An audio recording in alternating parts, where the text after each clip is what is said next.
Day 19. This is the one you have been waiting for, whether or not you knew it. Welcome back. I'm Dr. Rivka Edery, and this is my book, Spatial.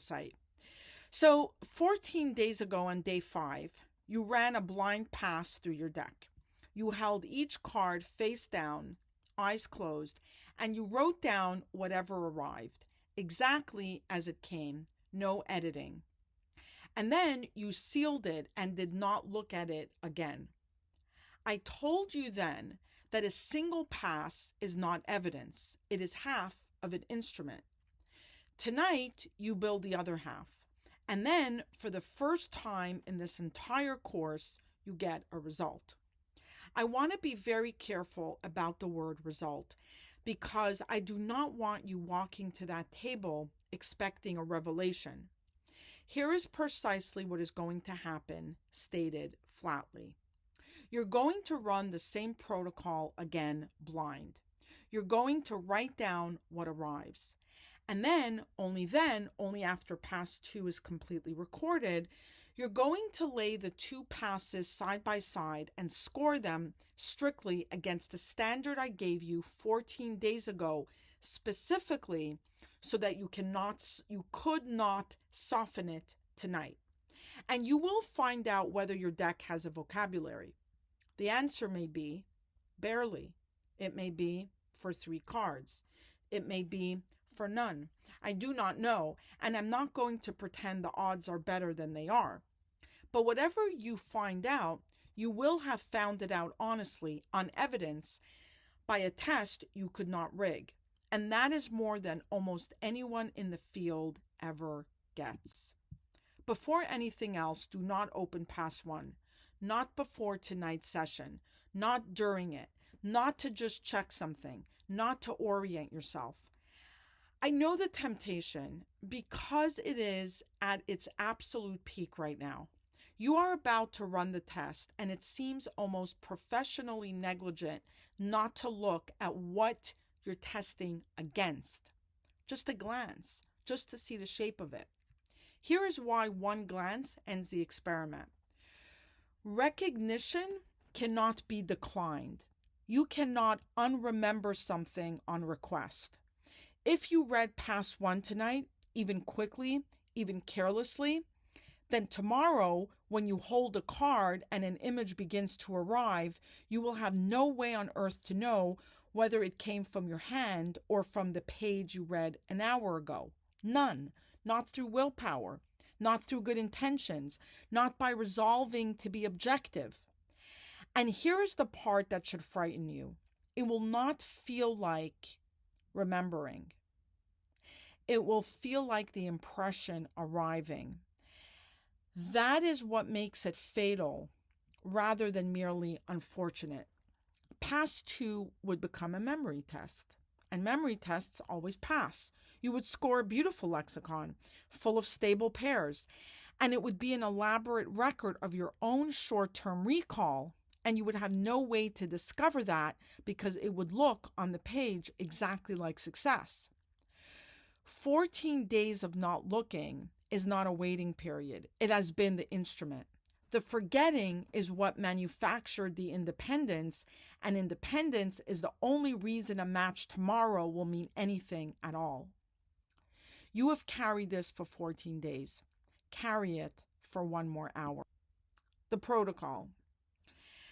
And the instruction from the book is, repeat it exactly. Same block.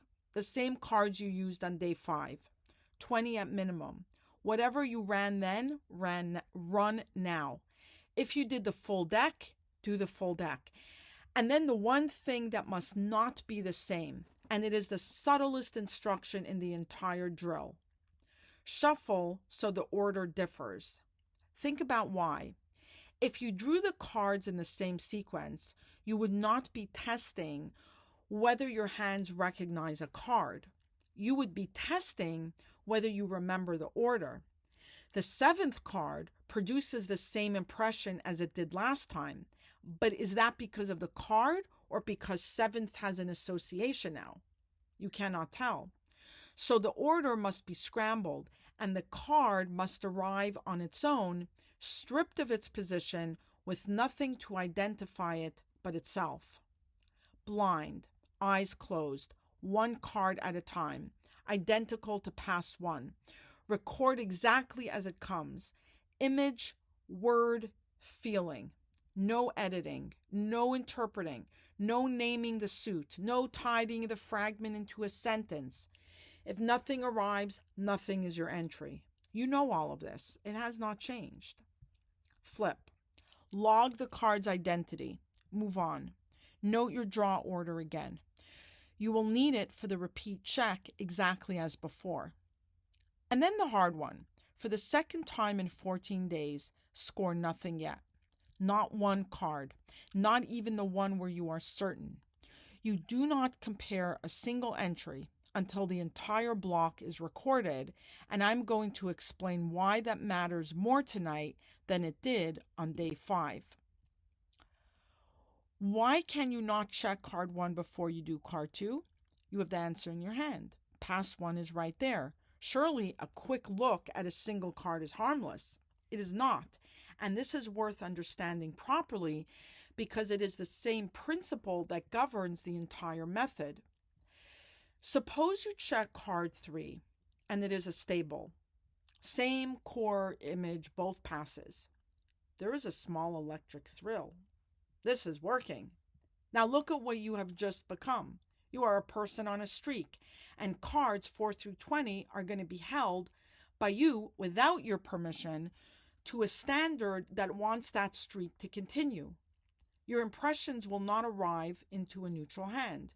They will arrive into a hand that has been told something is working and would very much like to be right again. Or the reverse. You check card 3 and it is new. Nothing. No overlap at all. And now you're a person whose experiment is failing, and the next 17 cards arrive into a hand that has begun to lose faith. And a discouraged hand produces less and produces it more carelessly. Either way, you have contaminated the block. The first 3 cards were recorded blind, and the remaining 17 were recorded by a person who knew the score. They are no longer the same experiment. They are not comparable to each other, let alone to past 1. So every entry must be produced under identical conditions. None of them can know how the others did it. That is the only way the block is comparable to itself, and comparability is the only thing you are here for. Record the whole thing blind, then stop, then score. Pass 2 is fully recorded. The block is closed. Now, and only now, you lay the 2 passes side by side. 3 categories. There is no 4th, and you do not get to invent one tonight. Stable. The same core image, or a clear variant of it, arrived in both passes. These are the real entries. This is your deck's vocabulary, earned on evidence across 2 independent blind passes 14 days apart. Partial. A shared element only. A category, a color, a form. You wrote gray staircase once and something cold and vertical the other time. That is not nothing, but it is not vocabulary either. New. No meaningful overlap. 2 entirely different impressions. Now, before you score a single card, I want you to go back and read the rule I gave you on day 5. I gave it to you 14 days early, deliberately, and I told you exactly why. Because tonight you would be invested, and an invested person is a generous scorer. That was not a theoretical flourish. That was me 2 weeks ago trying to protect you from the person you are right now. You're about to sit down with your own 2 passes, hoping they match. That is the worst possible condition under which to decide how strict to be. So you do not get to decide tonight. You decided on day 5. Go and honor it. The rule. Score the words on the page, not the story they grew into. Let me show you exactly how you are going to break this rule tonight so that you can watch yourself not break it. Past 1 says cold. past two says a knife, and you will think, well, a knife is cold. Metal is cold. Those are obviously the same impression arriving in two different forms. My hand felt the cold of the blade both times. Stable. No. On the page, one word says cold and the other says knife. Those are different entries. At best, that is a partial, a shared element, a category. And if you score it stable, you have not discovered a lexicon. You have built a bridge between two unrelated words, walked across your own bridge, and called the far side evidence. Now watch how easy this is to do. Gray and stone. Falling and a staircase. Warmth and a kitchen. Every one of those pairs can be connected by a plausible story, and every story will feel like recognition rather than construction. A generous scorer finds a lexicon in noise, every time. Given enough interpretive latitude, any two impressions can be made to rhyme. That is what minds are for, and it is the exact faculty this entire method exists to hold at bay. So here is the test to apply to every borderline pair. Ask, what would a stranger reading only these two words, with no knowledge of me and no stake in the outcome, call these the same impression? Would a stranger reading only these two words, with no knowledge of me and no stake in the outcome, call these the same impression? If you have to explain the connection, it's not a stable. A stable does not need an argument. It is simply, obviously, the same thing twice. Be strict tonight, and a stable will be worth something for the rest of your life.